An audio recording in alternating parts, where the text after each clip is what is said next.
আসসালামু আলাইকুম রহমতুল্লাহি বারাকাতুহু। বাংলা ফরেক্স স্কুলে আপনাকে স্বাগতম। A to Z free forex training Bangla channel. Free forex Bangla professional training, free Asian forex school. আমি মোহাম্মদ জালাউদ্দিন। আমার email address free forex Asian @gmail.com। আজকে আমরা শিখবো কি শিখবো আমরা এই ফ্রি ফরেক্স স্কুলে। আপনাদেরকে কি শিখানো হবে, আমরা কি শিখাবো আপনাদেরকে, মোটামুটি তার একটি ধারণা দিব। চার্টটাকে একটু বড় করি।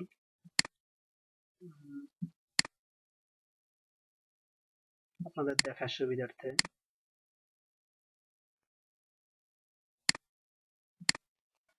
এই যে এগুলা সব ইন্ডিকেটর, ঠিক আছে। আমরা এই ইন্ডিকেটর গুলা শিখবো। ইন্ডিকেটর গুলার কি কাজ, এই যে ইন্ডিকেটর গুলা কিভাবে কাজ করে, ঠিক আছে। এগুলা প্রতিটা এক একটা ইন্ডিকেটর, ঠিক আছে।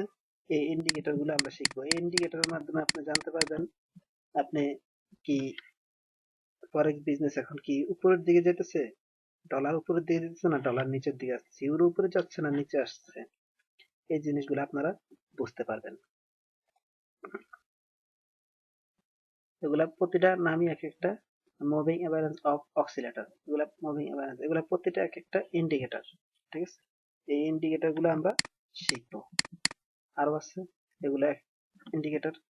এই ইন্ডিকেটর গুলো আমরা শিখবো, ঠিক আছে। এক একটা প্রতিটা নাম এক একটা ইন্ডিকেটর। তারপর আমরা এই যে ইন্ডিকেটর গুলো এখানে দেখানো হয়েছে। এই যে একটা ইন্ডিকেটর, এটা একটা ইন্ডিকেটর। এই যে তিনটা দাগ দেখতেছেন, নীলা, লাল, সবুজ। এই যে দেখতেছেন এখানে একটা সবুজ দাগটা উপরে ক্রস করছে, নীলা দাগটা নিচে আসছে, লাল দাগটা আবার নিচের থেকে উপরে ক্রস করছে। এটার মানে কি, মানে কেন ক্রস করলো, এটি হচ্ছে আসল মূল কারণ। এই দেখেন, এখান থেকে এখানে উপর উঠে গেছে গিয়া, আবার উপর থেকে আস্তে আস্তে আস্তে আস্তে নিচে আসছে, আবার এখানে ক্রস করছে। যখনই ক্রস তখনই দেখেন কি হয়েছে জিনিসটা। যখনই ক্রস তখনই একটা পরিবর্তন। কেন এই পরিবর্তন, কিভাবে বুঝতে পারবেন, কোন দাগ ক্রস করলে কি হয়, এগুলো আমরা শিখবো। এই রিসেট ইন্ডিকেটরের কাজ।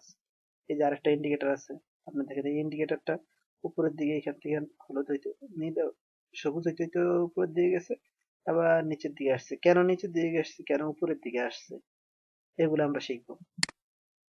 এই যে আরেকটা ইন্ডিকেটর আছে, এই ইন্ডিকেটরটা কেন এরকম আঁকা বাঁকা, ঠিক আছে। এই যে আপনার আরেকটা ইন্ডিকেটর, এই যে উপরে যতগুলো নাম দিচ্ছি সবগুলো এখানে ইন্ডিকেটর। এডিএক্স ইন্ডিকেটর, এটাকে বলে এডিএক্স ইন্ডিকেটর। নিচের ইন্ডিকেটরটা হচ্ছে এটিআর ইন্ডিকেটর, এটিআর ইন্ডিকেটর। এটা হচ্ছে এও ইন্ডিকেটর, ঠিক আছে। একটা ইন্ডিকেটরের নামগুলো এখানে দেওয়া আছে উপরের সাইডে প্রতিটা ইন্ডিকেটরের। মানে আমরা এই ইন্ডিকেটর গুলা শিখবো। এই যে একটা ইন্ডিকেটর, নিচে আরো উপরে যতগুলো ইন্ডিকেটরের নাম দিছি সবগুলো ইন্ডিকেটর এখানে আছে। এই ইন্ডিকেটর, সিসিআই ইন্ডিকেটর, একটা জনপ্রিয় ইন্ডিকেটর। ডিইএম ইন্ডিকেটর। তারপর আপনার এখানে আছে একটা ইন্ডিকেটর, এই ইন্ডিকেটরটা হচ্ছে বুলিঙ্গার ব্যান্ড ইন্ডিকেটর, খুবই একটা জনপ্রিয় ইন্ডিকেটর। এই ইন্ডিকেটরটা কি কাজ, কিভাবে ইন্ডিকেটরটা কাজ করে আমরা আপনাদেরকে বলছি।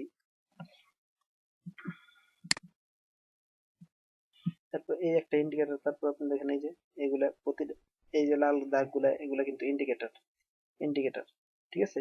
এই লাল দাগটা এখানে আসলে কি হয়, উপরে আসলে কি হয়, নিচে আসলে দেখেন এখান থেকে মার্কেট শুরু হয়েছে। প্রথম লাল দাগ এখানে, তারপর এখানে আসছে, তারপর আবার উপরে, তারপর আবার নিচে, তারপর আবার এখানে, আবার এই উপরে, আবার নিচে। এই নিচে আসলে এখন কি হবে, এই জিনিসটা আপনারা বুঝতে পারবেন। এই জিনিসটা আমরা শিখবো, নিচে আসলে ইন্ডিকেটর গুলো কি, মানে আমরা এখন বলতেছি আপনাদেরকে ইন্ডিকেটর গুলা কিভাবে ব্যবহার করে, ব্যবহারটা আমরা আপনাদেরকে শিখাবো। এই যে একটা ইন্ডিকেটর আছে এখানে, এই একটা ইন্ডিকেটর আছে, ঠিক আছে। এগুলা প্রতিটা এক একটা ইন্ডিকেটর। এই যে দেখতেছেন বিভিন্ন রকমের ডিজাইন, এগুলা এই একটা ইন্ডিকেটর, এটা একটা ইন্ডিকেটর, এই যে একটা ইন্ডিকেটর MACD, খুবই একটা জনপ্রিয় ইন্ডিকেটর। এই যে ইন্ডিকেটরটা দেখতেছেন, আমরা এই ইন্ডিকেটরটা আপনাদের দেখাইছিলাম। তারপরে এই যে আরেকটা ইন্ডিকেটর, এগুলো একটা ইন্ডিকেটর।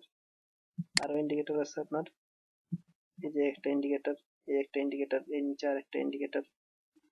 ঠিক আছে, আমরা আপনাদেরকে এই সবগুলো ইন্ডিকেটরই শিখাবো। এই যে একটা ইন্ডিকেটর, এটা খুবই একটা জনপ্রিয় ইন্ডিকেটর। ঠিক আছে, তারপরে আরো ইন্ডিকেটর আছে নিচে আপনার, এই যে এগুলা প্রতিটা এক একটা ইন্ডিকেটর, এই যে এগুলো একটা ইন্ডিকেটর। এই ইন্ডিকেটর গুলোর মাধ্যমে আপনি বুঝতে পারবেন মার্কেট এখন কি আপনি বাই নিবেন নাকি সেল নিবেন, এর কি বাড়বো না কমবো। তারপরে এই যে ইন্ডিকেটর গুলো, এখানে কি এটা আপনার, এই যে এখানে দেখতে পারবেন আপনার এই যে সফটওয়্যারটার এই সাইডে, এই বাম সাইডে একটা আছে আপনার, প্রোগ্রাম আছে, এক্সপার্ট অ্যাডভাইজার, এটাকে সংক্ষেপে বলে। এক্সপার্ট অ্যাডভাইজার হচ্ছে রোবট ব্যবহার করার সিস্টেম। যদি আপনি রোবট ব্যবহার করতে চান, আপনি যদি ফরেক্স নাও বুঝেন, আপনি যদি ফরেক্স করতে চান, কেউ আপনার ফরেক্স অ্যাকাউন্টকে ম্যানেজ করতে চায়, অথবা আপনি নিজেই রোবট ব্যবহার করতে চান, এইগুলা দিয়ে আপনার, হ্যাঁ, রোবট, এগুলা প্রত্যেকটা একটা রোবট। এই রোবট গুলো আপনি কিভাবে ব্যবহার করবেন, এই রোবট গুলোর নাম এখানে দেওয়া আছে। ঠিক আছে, এখন এই যে এই রোবট গুলা, এইগুলো আপনাদেরকে শিখাবো কিভাবে এই রোবট গুলো আপনারা ব্যবহার করবেন। ঠিক আছে, তারপর আপনাদেরকে আরো শিখাবো এই যে রোবট সেটিং। এই যে এই রোবটটা সেটিং, কিভাবে আপনি সেটিং করবেন, এখানে কি থাকবে, এখানে কি থাকবে, এই যে always allow, live trading allow all, এগুলা কিভাবে আপনি রোবটটাকে সেটিং করবেন এই জিনিসটা শিখাবো। যেমন এখানে আপনি দেখেন, ধরেন এই যে এই রোবটটা, এখানে রোবট আছে, আপনি রোবটটাকে কিভাবে সেটিং দিবেন ওই জিনিসটা আমরা আপনাদেরকে শিখাবো। তারপরে আপনি আসেন, আরো আছে নিচে, রোবটের আরো কিছু সেটিং আছে। রোবটটাকে আপনি ডিটেলস বিস্তারিত ভাবে সেটিং করতে পারবেন। ছোট করে দেখাচ্ছি, এটা বেশি বড়। এই যে এই রোবটটা, এখানে আপনি বিভিন্ন রকমের প্রোগ্রাম আছে, প্রোগ্রাম চেঞ্জ করে সেটিং করে দিবেন। ঠিক আছে, এই রোবটটা কিভাবে আপনি সেটিং করবেন। তারপরে আপনার এই যে রোবটের প্রোগ্রামটা এভাবে আসবো বোর্ডে, যখন রোবটটা চলবো। তারপরে এখানে এই যে একটা আরেকটা জিনিস আছে, ফান্ডামেন্টাল। আপনি ইন্ডিকেটর শিখবেন ফান্ডামেন্টাল। এই ফান্ডামেন্টাল গুলো আপনার এসে বিশেষ জরুরি জিনিস। ঠিক আছে, এই ফান্ডামেন্টাল গুলো আপনি বুঝতে পারবেন মার্কেট এখন কি হবে, মার্কেট উপরে যাবে না নিচে যাবে। ফান্ডামেন্টালটা শিখার পরে আপনি ফরেক্স করবেন। ঠিক আছে, শুধু টেকনিক্যাল দিয়ে তো আপনি ফরেক্স করতে পারবেন না, আপনার ফান্ডামেন্টালও শিখতে হবে। এগুলো হচ্ছে নিউজ। ঠিক আছে, এই নিউজ কি কি আমরা ক্লাসে আপনাদেরকে শিখাবো, ওই জিনিসগুলো আজকে আমরা আপনাদেরকে ধারণা দিতেছি। ঠিক আছে, এটা হচ্ছে ফান্ডামেন্টাল। পরবর্তীতে আমরা এটা ডিটেলস বিস্তারিত আলোচনা করব। তাহলে আজকের মতো এখানেই বিদায় নিচ্ছি। খোদা হাফেজ।